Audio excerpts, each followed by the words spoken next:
ನೀವು ಹಂಪಿ ಕಡೆ ಪ್ರವಾಸಕ್ಕೆ ಹೋಗ್ಬೇಕು.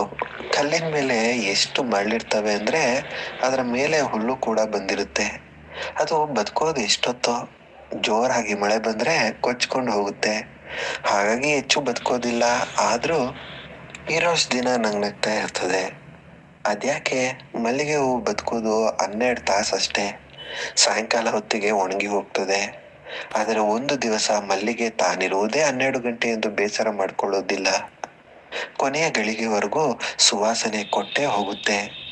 ಆ ಹುಲ್ಕಡ್ಡಿಗೆ, ಆ ಹೂವಿಗೆ ಇರುವ ಜೀವನೋತ್ಸಾಹ ನಮ್ಗಿಲ್ವಾ? ಸಣ್ಣ ಸಣ್ಣ ಸೋಲಿಗೆಲ್ಲ ಕುಸಿಯುತ್ತೇವೆ.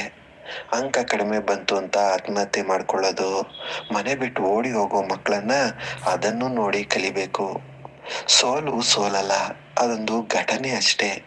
ಆದರೆ ಸೋತಾಗ ಎದ್ದು ನಿಲ್ಲೋದಿದೆಯಲ್ಲ, ಅದು ನಿಜವಾದ ಜಯ.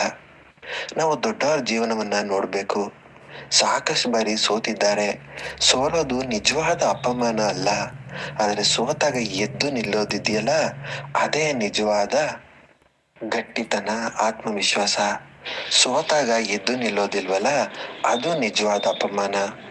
ಸೋತಾಗ ಆ ಹುಲ್ಕಡ್ಡಿನ ಅಥವಾ ಆ ಮಲ್ಲಿಗೆ ಹೂವನ್ನ ನೆನ್ಸ್ಕೊಳ್ಳಿ. ಆಗ ನಿಮ್ಮಲ್ಲಿ ಹುಟ್ಟುತ್ತೆ ಆತ್ಮವಿಶ್ವಾಸ, ಜೀವನೋತ್ಸಾಹ. ಇದೆರಡು ಬಂದ್ರೆ ಸಾಕು, ನೀವು ಏನನ್ನಾದರೂ ಜೀವನದಲ್ಲಿ ಎದುರಿಸ್ತೀರಾ.